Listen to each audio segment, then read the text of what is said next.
Le L Spirit Open vous est présenté par ses partenaires officiels.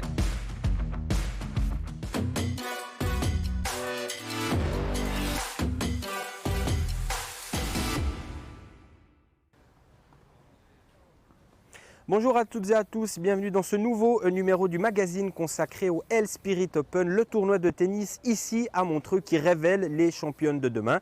Et pour ce nouveau numéro, je vous propose qu'on parte à la rencontre de Benjamin Dracos et de Yannick Fadber. Ils sont respectivement président et vice-président du comité d'organisation. Alors ce tournoi, on le décrirait de façon, il est unique, il est beau, il est mémorable. Les gens s'en souviennent, qu'ils aiment le tennis ou pas, il est spécial. Ce tournoi, il est né en 2017 de l'envie de donner une catégorie de tournoi pour les joueuses suisses. C'était pour nous important que le tennis féminin aussi, comme on le dit chez les hommes, ce tournoi Challenger, c'était important pour nous, avec toutes les filles qui arrivaient à l'époque, avec tout ce qui était Belinda Bencic et le reste, en Suisse, de pouvoir les accueillir ici à Montreux. C'était une vraie volonté. Ouais, on est fiers d'avoir une numéro 1 mondiale qui vient ici à Montreux, qui explose. La même année qui gagne notre tournoi, qui gagne Roland Garros. C'est beaucoup de chance. Béatrice aussi, elle se retrouve toutes les deux en demi-finale de Roland Garros cette année. C'est beaucoup de chance, c'est beaucoup de... Je sais pas, peut-être qu'elles se sont donné le mot en disant ici à Montreux il y a quelque chose de spécial, on va venir voir. Mais on est fiers de chaque édition, il y a des joueuses qui éclosent chaque année. Donc chaque année est spéciale, donc on est fiers chaque année. L'organisation d'un tournoi comme ça est quand même un gros défi dans le sens où on a du monde forcément qui doivent nous accompagner, on a du monde qui doivent nous suivre dans l'organisation au quotidien, des partenaires qui doivent nous suivre aussi d'année en année, donc on se doit aussi de répondre à leurs besoins.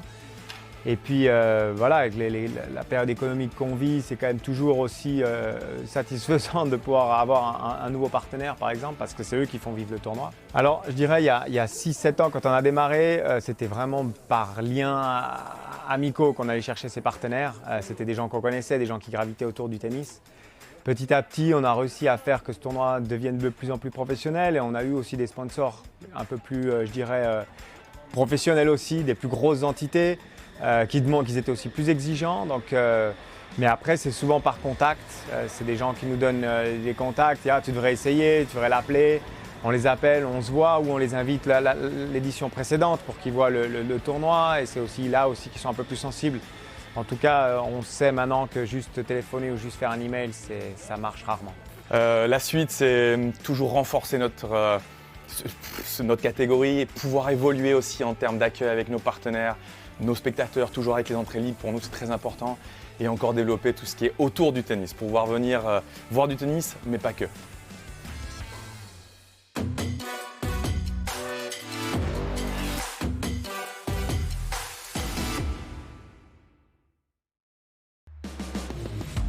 Le L Spirit Open vous est présenté par ses partenaires officiels.